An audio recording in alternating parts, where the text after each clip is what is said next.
आज हम आद्या के स्कूल वाइट हॉल पीटीएम के लिए गए थे। उसके सभी सब्जेक्ट टीचर्स से मिलने के बाद साइंस एग्जीबिशन जो उस स्कूल में चल रहा था वो हमने देखा। काफ़ी अच्छे मॉडल्स बच्चों ने बनाए थे। आपको भी दिखाते हैं models. Then the clean water comes in. We can use it for bathing, washing utensils, washing clothes. Drinking purpose also? We have to boil it, then we can use it. Ma'am, Okay. we have used mainly waste materials, cardboard, moss. Okay, it is made by waste material. It is mainly the box which comes from. Okay. Ma'am, we have used moss also. I am Soumya Dhoni. I'm keeping grade 7. So we have made a model based on science, rainwater harvesting. So as we all know, our Earth contains of 70 and above % of water, and only 2.5% of water is clean, and from that also we get 0.3% of liquid water. At daytime we get muddy water in our homes. So from this process we can get clean, purified water for our household water. I would like to tell you the history of this rainwater harvesting. It was first done by Cholas in India and Romanians in Poland, and it was first performed in Venice. So as you can see, the rainwater is collected in the collection tank, and then the water travels through the pipe to filtration tank, where the coal, sand and stone purify the water. Then the purified water travels through the pipe to well, and from there we can use it for agriculture, many household works. In our villages we have sloping roofs of tins, so we can put our utensils under them so that the water coming from there collect in that utensil, and you can use it for washing the floors, vehicles, etc. And the benefits of this rainwater harvesting is that first of all it is in very less cost, It fulfills the increasing demand of the purified water, and it recharges the quantity of groundwater. and you will get less bill of your water by doing this process. Today we are showing the function of human heart. First, the blood, the oxygenated blood goes into the left atrium, and then it goes to the left ventricle. Then from here it goes into all the body parts. Then from the body parts, the deoxygenated blood goes through the right atrium and then to the right ventricle. And then from here it goes to the lungs again for the oxygenation. So this is the function of blood. Is it working? Yes, ma'am. Yes, ma'am. This is the oxygenated blood. It will go from lungs to the body, and this is the deoxygenated blood. Okay. And this is also human heart. And I'm here to explain the model of cockroach. Cockroach. Okay. And this is the organism which is very frustrating for the people in their home because it is very common. Sometimes. And it applies many more various ways to kill them, like bringing large head to kill them. And about 4,500 species are there of cockroach in India, and 50% of it are in our homes, are found in our homes. Okay. So its structure is divided into three parts: head, thorax, and abdomen. And head has two compound eyes, to which antennae is attached, and in thorax two things are present: wings and legs. Legs have in the movement of it, and whereas wings have to fly. Tailwing is responsible for flying because it is transparent, and this doesn't do. It's not any work of it, but it's opaque and we can't see out of it. And at last there is a filamentous structure in abdomen. And abdomen is the largest part of the cockroach structure, and I would like to, and they come out in dark mainly, and they are omnivorous. They can eat grass as well, flesh also. And Okay. I would conclude that cockroach can breathe, can even hold the breath up to 40 minutes. अच्छा. Thank you and have a good जो chemical reaction जब भी कोई take place करती है उसका एक major indication होता है वो चेंजेस कलर होता है लाइक जब भी आउटकम आता है वो के कलर से बिल्कुल डिफरेंस होता है सोडियम हाइड्रोक्साइड का क्या फॉर्मूला होता है बेटा? बेटा? सनलाइट में बहुत विग्रेसली रिएक्ट कर जाता है सनलाइट से। हाँ तो वहाँ पे वाटर सोल्यूशन बनाना उसको डिवेलप करना हाँ। किस क्लास के हो तुम? है। क्लास में हमको पोटेशियम परमैंगनेट लेना है। And they are पोटेशियम पर मैग्नेट का फॉर्मूला बताओगे? ये में ऑक्सीडाइजिंग एजेंट होता है और जो पानी से डिसॉल्व करके वॉलेट कलर करता है।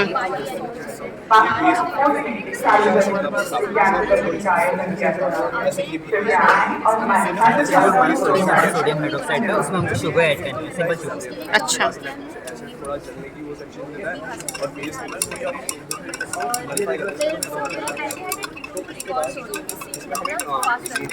शुगर का फॉर्मूला बता सकते हो? जो सिंपल शुगर होती है वो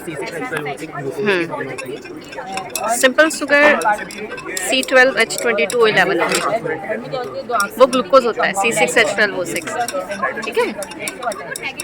सोडियम हाइड्रोक्साइड वाटर के साथ रिएक्ट करता है, वो एक एक्सोथर्मिक रिएक्शन होती है। तो आप इसको टच करके देख सकते हो, उसमें हीट इवॉल्व हो रखी है। ठीक है। जब मैं इसमें पोर करूंगा इसका कलर चेंज होगा। ट्रांसपेरेंट वाला होता है वो लाइव कन्वर्ट कर सकता है कॉकरोच को। और जो नेक्स्ट होते हैं वो धीरे-धीरे ग्रीन में कन्वर्ट होता है। इससे तेज चल सकता है। We have two experiments. First is elephant toothpaste. What is this? Elephant toothpaste. We are going to perform elephant toothpaste. अच्छा, कहाँ पे यूज करेंगे इसको हम? This is the font like for H2O2. We will put 10 ml of hydrogen peroxide. Now we put any soap solution. We have taken Vim bar, like Vim gel. अच्छा, anything. Hydrogen peroxide plus soap.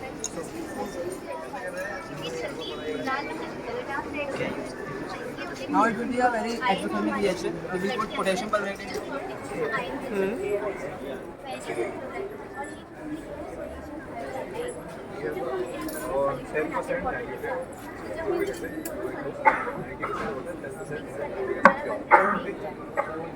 you can see that it is gradually inflaming.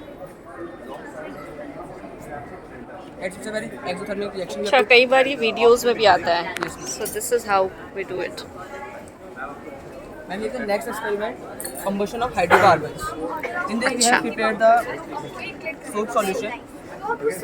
In it we have soap solution. ये किस में डाला soap solution? Water में। deodorant. We have propane. In this deodorant we have propane, butane. So we will mixing it this way. So it is forming the bubbles.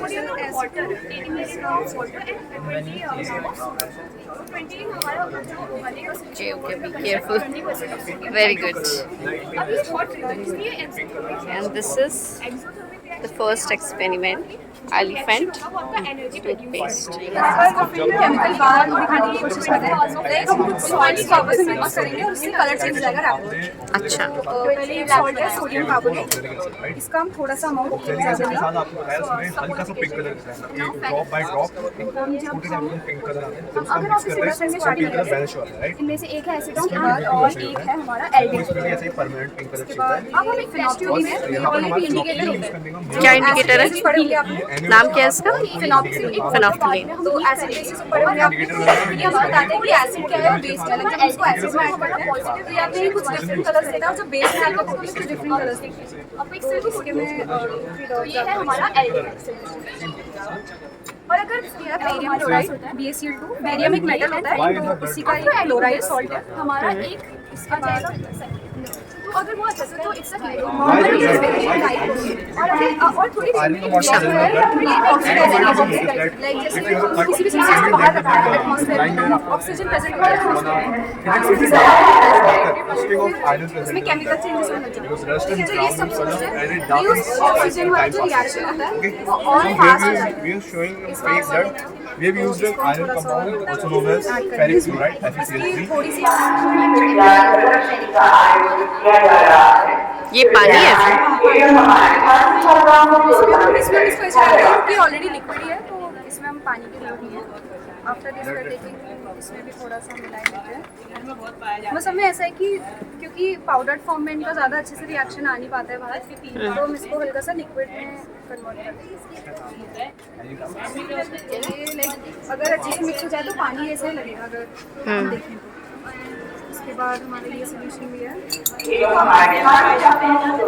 Phenolphthalein. अच्छा, suddenly turns into pink. अभी ऐसा क्यों हो रहा है क्योंकि जो हमारा Na2CO3 था, हियर इट इज, Na2CO3 हमारा होता है बेस, मतलब जब सोडियम जब इज इट एसिड और एसिड बेस और सॉल्ट? ये सॉल्ट है बट इसका नेचर बेसिक सॉल्ट। तो now phenolphthalein है which is an indicator and tells us whether a substance is acidic or basic. तो चूंकि ये substance basic थी and it was a strong basic substance, तो इसलिए हमारे पिंक कलर का टर्न है। इसके बाद now if I pour it into barium chloride, इसका भी कलर चेंज हो जाएगा, it turns a little bit light red, थोड़ा लाइट पिंक कलर का हो जाता है। उसके बाद ये अब इसको ये वैसे ऑलरेडी कलर्ड है बट स्टिल अगर हम इसमें कलर ऐड करते हैं तो ये दोबारा से कलर चेंज करता है, टर्न्स इनटू पीच कलर।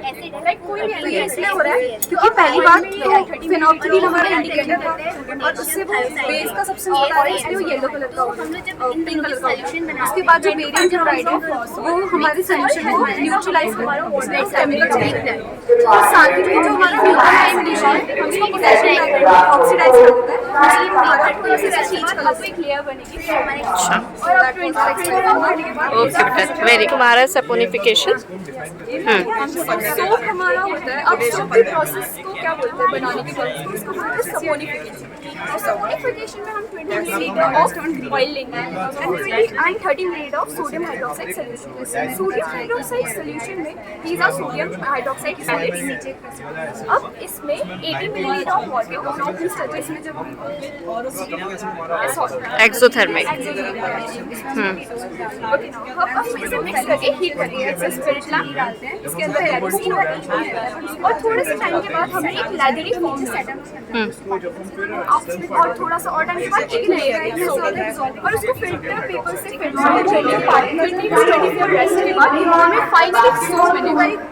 अच्छा, ये तुम्ही ने बनाया? Mirror test, silver mirror test. So now ketone and aldehyde. अब इसमें डिफरेंशिएशन बहुत ज़्यादा मुश्किल है। Now it's a Tollens reagent A and Tollens reagent B. हम अगर इसमें ऐड करेंगे तो फिर हमें एक सिल्वर कोटिंग मिलेगी, उसे हम बोलेंगे पॉजिटिव रिएक्शन। अब पॉजिटिव रिएक्शन हमें सिर्फ एल्डिहाइड में मिलेगा, कीटोन में नहीं मिलेगा। सो आप इसमें देख सकते हैं सिल्वर कोटिंग आ गई है, इट्स बिकॉज ये पहले से ही बना हुआ है, तो इसमें सिल्वर कोटिंग इसलिए आई है because it was a aldehyde. Like कुछ कीटोन में हमारा सिल्वर कोटिंग नहीं है। Okay, so next we have Fehling test. तो हमारा फेलिंग सोल्यूशन ए है और एक फेलिंग सोल्यूशन बी है। अभी फेलिंग सोल्यूशन होता क्या है, इट्स लाइक कि हमारा एक फेलिंग टेस्ट होता है। ये टेस्ट हम क्यों कंडक्ट करते हैं क्योंकि ये हमारा एल्डिहाइड्स है और ये कीटोन्स है, तो ये अगर आप देखेंगे नॉर्मली तो ये हम डिस्टिंग्विश नहीं कर पाते कि कौन सा क्या है। तो लैब में कभी कभार जब हमें इनको यूज़ करना होता है तो ऐसा कभी हो जाता है कि हम कीटोन की जगह पे एसीटोन यूज़ कर लें, एसीटोन की जगह पे कीटोन यूज़ कर लें। So in order to distinguish them हम फेलिंग टेस्ट कंडक्ट करते हैं। तो जब हम फेलिंग टेस्ट कंडक्ट करते हैं हम उसमें पहले फेलिंग सोल्यूशन ए डालते हैं दोनों में, उसके बाद हम फेलिंग सोल्यूशन बी डालते हैं थोड़ा थोड़ा क्वांटिटी में। उसके बाद हम ये देखते हैं कि ये हमारा कीटोन था और ये हमारा एल्डिहाइड था। ये भी इनिशियली इसी ब्लू रंग का था। हमारा हुआ क्या है कि ये पहले इवनली पूरा ब्लू था, बट चूंकि हमने इसको थोड़ी देर थमने दिया है तो इसलिए इसके नीचे आप देख सकते हो प्रेसिपिटेट एक नीचे फॉर्म हो गया और जो नीचे लाइटर पार्टिकल्स है वो ऊपर ही रह गए। तो ये हमारा कीटोन की एक प्रॉपर्टी होती है कि उसमें फेलिंग सोल्यूशन जो होता है तो उसको अच्छे से होल्ड नहीं कर पाता है, वो डिसॉल्व नहीं हो पाता है उसमें। बट अगर आप एल्डिहाइड्स एसीटोन्स देखेंगे तो इसमें ये सोल्यूशन भी पूरा इवेंचुअली पूरा वैसे था, ब्लू रंग का था, उसमें पार्टिकल्स ऐसे थे, बट चूंकि हमने इसको बहुत टाइम से एटमॉस्फेयर में रखा है तो ये ऑक्सीडाइज हो गया है and it has become green. So this is the property of acetones. तभी मैम तो हमको बोला गया था कि we need to make a project on like how chemistry is used in everyday life. So I came up with a interesting idea कि emotions जो होते हैं हमारी बॉडी में they are the result of the chemical reaction that take place. Like हमारी जो brain होता है they secrete some chemical reactions जो हमारे न्यूरॉन्स जो होते हैं बॉडी में उसके थ्रू पूरे बॉडी में ट्रैवल होते हैं। तो इस वजह से तो तुमने ये बायो में बनाया है? ये है केमिस्ट्री का हाँ बट इसका थोड़ा सा सेक्शन बाइक। अच्छा हाँ, तो जैसे हमारी बॉडी में हम जैसे कभी बहुत ज़्यादा हैप्पी होते हैं, कई सिचुएशंस होती है लाइक वेरी हैप्पी, तो उस समय हमारा क्या होता है कि डोपामीन एक केमिकल होता है वो सीक्रेट। अगर मैं आपसे एक सवाल पूछूं, आपको कुछ आइडिया है कि घरों में सबसे इम्पोर्टेंट चीज़ क्या हो सकती है? Like where? लाइक मैं फील बताता हूँ, फूड से रिलेटेड। फूड से नमक, सॉल्ट। नमक भी होता है, उसमें प्रेजेंट होता है, केमिकल है। तुम भी बता दो। Antacids, antacids. सबके घर में होते हैं, इम्पोर्टेंट भी होते हैं, बहुत नेसेसरी, खाने से ज़्यादा 50% होता है। तो हमने यहाँ पर यही एक्सपेरिमेंट दिखाया कि एक एंटा एसिड कितना स्टमक एसिड, हमारे स्टमक में हाइड्रोक्लोरिक एसिड होता है, कितना वो न्यूट्रलाइज कर सकता है। इसकी न्यूट्रलाइजिंग कैपेसिटी टर्म्स में कहते हैं ANC, एसिड न्यूट्रलाइजिंग कैपेसिटी कितनी है। तो यहाँ पर हमने 10% हाइड्रोक्लोरिक एसिड, ये डाइल्यूट है, कंसनट्रेट, हमारा स्टमक एसिड इससे बहुत ज़्यादा कंसनट्रेट है ना। तो हमने इसको इसका 9th पार्ट इसका वाटर है और 1 पार्ट इसका एसिड है, हाइड्रोक्लोरिक एसिड। अच्छा। जब हम इसमें 20 ml हाइड्रोक्लोरिक एसिड में जब हम 0.2 ग्राम्स एंटा एसिड मेजर करके डालते हैं, इससे एक ट्रांसपेरेंट सॉल्यूशन मिलता है। इस ट्रांसपेरेंट सॉल्यूशन में जब हम फिनोक्सिल एक एसिड बेस इंडिकेटर है, जब हम इसे डालते हैं तो ये हमारी हेल्प करता है कि हमको रिएक्शन कैरी आउट हुआ ये बताने में। आप कौन सी क्लास में? आपको एक पता होगा इंडिकेटर्स के बारे में। इंडिकेटर्स, तो इंडिकेटर्स का काम यही होता है कि एसिड और बेस में डिफरेंस बताना। तो हमारे पास यही काम रहता है। फिनोक्सिलीन जो कि एसिड में एक ट्रांसपेरेंट कलर देता है, जब इसका बेस में कॉन्टैक्ट में आता है ये एक लाइट पिंक, जैसा हमारे पास है ये ऐसा लाइट पिंक कलर देता है ये। और यहाँ पर हमारे पास ब्यूरेट का पर्पस मेन ये होता है कि ड्रॉप बाय ड्रॉप हमको बेस सप्लाई करे इस एसिड के सॉल्यूशन में। तो जब ये बेस ड्रॉप बाय ड्रॉप गिरता है तो उसमें 1 सेकंड के लिए ऐसा पिंक कलर आता है, बट जब हम उसे मिक्स करते हैं तो वापस ट्रांसपेरेंट होता है। हमारा मेन मोटिव ये होता है कि ये पिंक कलर इसकी तरह हमेशा के लिए ट्रांसपेरेंट से पिंक बनता है मैम, जब अच्छा कंप्लीट हो जाता है। जैसे आप देखते हैं इसमें एंटासिड डाल दिया तो थोड़ा सॉल्ट टाइप का, नमक वाली पानी का टेक्सचर आता है। तो जब हम इसमें ऐसा करते हैं, हमने अभी एक एक्सपेरिमेंट थोड़ी देर पहले कंडक्ट किया था इसमें हमको मिला था कि 6 ml बेस और 20 ml एसिड। तो मतलब हम कह सकते हैं कि 20 ml एसिड को न्यूट्रल से मिले वो 6 ml बेस चाहिए होगा। तो हमको इससे इसकी कैपेसिटी का आइडिया हो जाता है कि कितनी 6 ml के आसपास का ये एसिड न्यूट्रलाइज कर सकते हैं। अब आप ये स्मॉल स्केल एक्सपेरिमेंट आप देख सकते हैं, स्टमक में बहुत, इससे भी बहुत 20 ml से तो ज़्यादा एसिड है, उसकी कंसंट्रेशन भी ज़्यादा है। तो अगर उसके हिसाब से देखें तो हम इसमें हमको कम से कम लगे 45-30 सेकेंड लगे। अगर हम स्टमक की बात करें तो कम से कम 10 मिनट में मान सकते हैं, 10 मिनट। तो जैसा हमको देखते हैं एड्स में, इनो के ऐड में होता है कि 6 सेकेंड में राहत पाए, ऐसा कुछ मैम एक्चुअली में एग्जिस्ट भी नहीं करता है। इसमें भी आप देख सकते हैं पैकेट में है 6 सेकेंड ऐसा कुछ नहीं होता मैम, इसमें कम से कम 10 मिनट चाहिए आपको। तो ये हमारा एक्सपेरिमेंट इसलिए बेस्ड है। ओके। फेक ब्लड कैसे बना सकते हैं? अच्छा, फेक ब्लड। मैम तो आपको पता है जो हमारा ब्लड होता है उसमें क्या प्रेजेंट है? सिर्फ रेड कलर का होता है, हीमोग्लोबिन। Yes ma'am. तो हीमोग्लोबिन में आयरन प्रेजेंट होता है। तो जब हमारा खून की कमी होती है तो हमसे बोलते हैं कि आयरन लो है, तो ये हम लोग एक्सपेरिमेंट में शो करेंगे कि हम लोग कैसे सिंथेटिक ब्लड बना सकते हैं। तो हमने एक जो एसिड लिया वो हमारा आयरन प्रेजेंट करता है, वो FeCl3, और एक हमारे करता है पोटेशियम थायोसाइनाइड जो हमारे KSCN। जब हम इन दोनों की सॉल्यूशन बनाते हैं वाटर के साथ और इन दोनों सॉल्यूशन को मिक्स करते हैं, मैम जैसे आप देख सकते हैं इन दोनों जब हमने मिक्स किया तो हमारे रेड ब्लड बनता है। अच्छा। तो ये हम बता सकते हैं कि सिंथेटिक वो है हमारा रेड ब्लड है, और ये हमारी मूवीज और फेक प्रैंक्स के लिए यूज होता है। तो ये हम इंडिकेट कर सकते हैं हमारे जो ब्लड है उसमें आयरन प्रेजेंट होता है। Ma'am this was our experiment. Thank you बेटा, बहुत अच्छा। हीमोग्लोबिन का बेसिकली काम क्या होता है वैसे? हीमोग्लोबिन का काम रेड ब्लड सेल्स होती है जो हमारे जो न्यूट्रिएंट्स होते हैं हमें ट्रांसफर करने में हेल्प करती है, ऑक्सीजन को ट्रांसफर करने में हेल्प करती है। मेन काम तो उसका ऑक्सीजन। हाँ बिल्कुल सही। कृपया आए एवं हमारे छात्र छात्राओं को प्रोत्साहित। ये किसका है बेटा? अच्छा, पूरा ही तुम्हारा है, बताओ। Good morning ma'am. जैसा आपको पता है मलेरिया आजकल बहुत फैल रहा है मानसून के सीज़न में, तो आप सबको लगता है कि मच्छर ही मलेरिया फैलाते हैं, पर ऐसा नहीं है। प्लाज्मोडियम नाम का एक छोटा सा प्रोटोजोन होता है जो उसका कॉज करता है।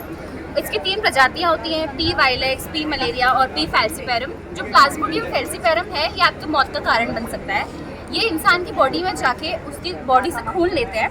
खून लेने के बाद जैसे ही ये इसके लिवर सेल्स में जाते हैं तो वहाँ पर जो उनकी रक्त कोशिकाएं होती हैं, रेड ब्लड सेल्स, ये उनको बर्स्ट कर देते हैं और फिर हीमोजोइन नाम का एक जो टॉक्सिन होता है वो रिलीज होता है, जिससे बॉडी में बहुत ज़्यादा बुखार आता है और उल्टी आने का होता है, बीमारी होती है और हमें लगता है कि हम मलेरिया कॉज कर रहे हैं। इसकी बॉडी में मेल और फीमेल गेमेटोसाइट्स बन जाते हैं और एक नॉर्मल इंसान अब इन्फेक्टेड हो चुका है। तो अब कोई नॉर्मल मच्छर इस इंसान की बॉडी से खून लेगा तो वो मच्छर इन्फेक्टेड बन जाएगा। मच्छर की बॉडी में बहुत सारा एसेक्सुअल रिप्रोडक्शन होगा और बहुत सारे अलग टॉक्सिन बनेंगे और ये सारा उसके पेट को छोड़ के उसको सलाइवा में जाएंगे। सलाइवा में जाके नॉर्मल मच्छर भी इन्फेक्टेड बन जाता है और दोबारा से किसी और इंसान को कॉज कर सकता है। तो हमें अपने घर के आसपास रुका हुआ पानी नहीं रोकना है इसके बचाव के लिए, और हमें बच्चों को फुल कपड़े पहनाने हैं, मस्कीटो रेपेलेंट्स लगाने हैं, पुराना पानी नहीं पीना है, इससे मलेरिया और जॉन्डिस भी हो जाता है। तो हम सबको ये उजागर रहना है इस चीज़ों के लिए। जीवन कैसे शुरू हुआ हम ये इसमें ये बताते हैं। जैसे अब हम बन चुके हैं और ये चींटियाँ हैं, और सबसे पहले जीवन शुरू कैसे हुआ, वो एक निर्जीव वस्तु से शुरू हुआ। तो ये जो अर्थ है वो पुरानी अर्थ है। हमने ऐसा माना है कि यहाँ पर ये बहुत गर्म है अभी और ये इसका पानी भी बहुत गर्म है अभी। तो इसमें होता क्या है कि 2 थ्योरीज आई हैं, कोसर्वेट थ्योरी और माइक्रोस्फीयर की थ्योरी आई है। तो जो कोसर्वेट थ्योरी बेसिकली वो फेल हो गई थी। माइक्रोस्फीयर की थ्योरी ये बोलती है कि ये जो यहाँ पर NH3CH4 है ये गर्म पानी के साथ मिले और इनने एक प्रोटीन बनाया जो न्यूक्लियोटाइड के साथ बाइंड अप करा और उसने अपने लिपिड के आगे कवरिंग बना दी। वो लिपिड की कवरिंग उसमें एक ऐसी प्रॉपर्टी है कि वो अपने आप को रेप्लिकेट कर सके। अगर वो रेप्लिकेट नहीं कर पाएगा तो जीवन आगे कैसे बढ़ा पाएगा, और अगर वो अपने आप को लिपिड से अलग नहीं कर पाएगा तो वो, क्योंकि उस टाइम पृथ्वी बहुत गर्म जल्दी जल्दी अपना तापमान चेंज कर रही थी, तो उसके वजह से उसे अपने आप को बचाना था, तो वो बचा रहा था अपने आप को। तो हम ऐसा मान सकते हैं कि निर्जीव चीज़ों से ही जीवन शुरू हुआ है। और अब जैसा कि पृथ्वी ख़त्म भी होने वाली है ऐसा बोलते हैं, एक थ्योरी है। अच्छा, ये तुम्हारा पूरा प्रोजेक्ट है? यहाँ से बना पानी कंडेंस हुआ, ऑर्गेनिक कंपाउंड, और हाँ ये ओशन है। वो उस टाइम में हम बोलते हैं 100 डिग्री सेल्सियस में ही बॉयल करने लगता है। ये 800 डिग्री सेल्सियस में बॉयल हो रहा है। और यहाँ अच्छा। पर जो पंप ये 40,000 वोल्ट्स में करंट पास कर रहे हैं। तो यहाँ पर ये पृथ्वी बन रही है। अच्छा,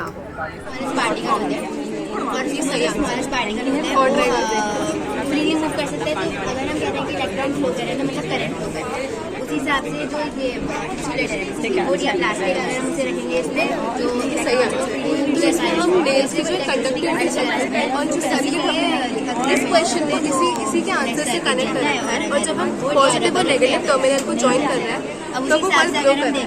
कंडक्टिविटी और सर्किट दोनों को दर्शाता है। अगर हम ये हमें बताता है कि जो AC करंट हमारे घर में फ्लो होती है वो बहुत हाई वोल्टेज की होती है। जैसे कि हम देख सकते हैं कि जब इसमें AC करंट होती है उसी की जगह जब हम इसमें DC करंट फ्लो करवाते हैं तो इसमें ग्लो बहुत ग्लो होता है, मतलब ना के बराबर का ग्लो आता है। जैसे कि आप देख सकते हैं बहुत हल्का ग्लो आएगा। ये DC करंट क्योंकि बहुत लो वोल्टेज की होती है। AC करंट 220 वोल्ट्स की आती है और DC करंट आपको कन्वर्ट करनी पड़ती है 15 to 20 वोल्ट्स में। हमारे घर में जो फोन के चार्जर होते हैं वो इसी प्रोटोटाइप पे काम करते हैं। चार्जर हमारे बेसिकली रेक्टिफायर के रूप में काम करते हैं जो AC को DC में कन्वर्ट करते हैं। ये जैसे हमारे घर में ट्रांसफार्मर लगे रहते हैं घर के आसपास, ये उसी का एक प्रोटोटाइप होता है। अच्छा, AC to DC convert. AC की फुल फॉर्म क्या है? Alternating current. और DC? Direct current. ठीक है। सबसे पहले अर्थ के अंदर मॉल्टन मैग्नेट्स होते हैं जो स्पिन करते हैं, इलेक्ट्रॉन के अंदर होते हैं। वो जैसे ही इलेक्ट्रॉन स्पिन करते हैं तो मैग्नेटिक फील्ड जनरेट होती है। इसीलिए आप देख सकते हैं कि अभी न्यूट्रल में है वो और नॉर्थ और साउथ डायरेक्शन को पॉइंट कर रहा है। लेकिन जैसे ही मैं इस वायर में इलेक्ट्रिसिटी जनरेट करूँगा तो ये डिफ्लेक्शन दिखा रहा है। इस डिफ्लेक्शन का मतलब इससे मैग्नेटिक फील्ड निकल रही है और वो मैग्नेटिक फील्ड इस कंपास के जो ओरिजिनल स्टेट है उसको हिला रही है। इसीलिए ये इसीलिए हुआ क्योंकि जब भी वायर में इलेक्ट्रॉन्स को हम चार्ज करते हैं तो इलेक्ट्रॉन्स के साथ इलेक्ट्रिसिटी जाती है। इलेक्ट्रिसिटी के साथ मैग्नेटिक फील्ड जनरेट होती है। मैग्नेटिक फील्ड जनरेट होने की वजह से वो जो अर्थ की मैग्नेटिक फील्ड है उसे क्रॉस करती है और डेविएशन शो करती है, जिसकी वजह से ये हिलता है। Thank you. ट्रांसफार्मर होता है डिवाइस है। बेसिकली इसका काम ये होता है कि वोल्टेज को मेंटेन करना होता है।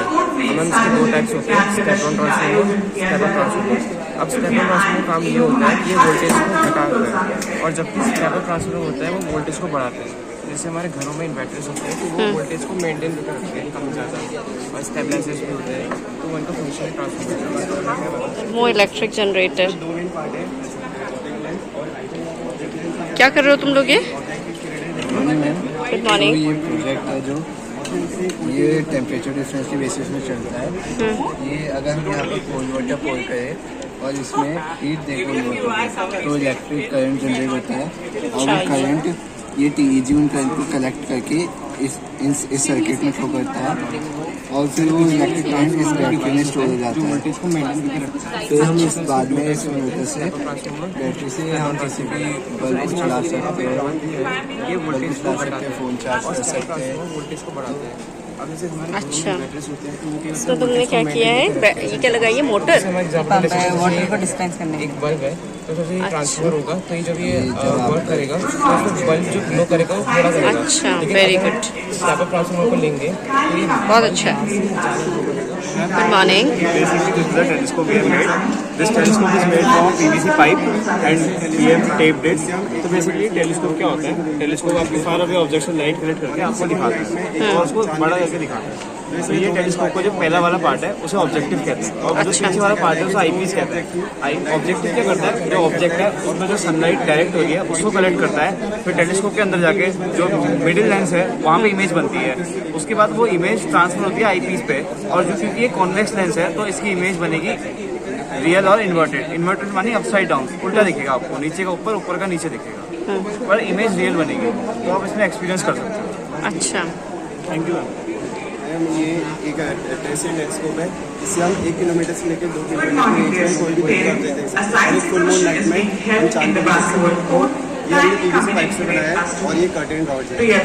तो इसमें 2 मेन पार्ट्स हैं, ऑब्जेक्ट लेंस और ऑब्जेक्ट से करता है कि दूर की ऑब्जेक्ट की ब्राइटनेस लेता है और फिर यहाँ पे एक पॉइंट में मीट कराता है और फिर वो एक उल्टी इमेज बनाता है, इन्वर्टेड इमेज बनाता है और एनलार्ज इमेज बनाता है। और जब हम आईपीस से देखेंगे तो हम एक एनलार्ज और इन्वर्टेड इमेज देख सकते हैं। आप देख सकते हैं।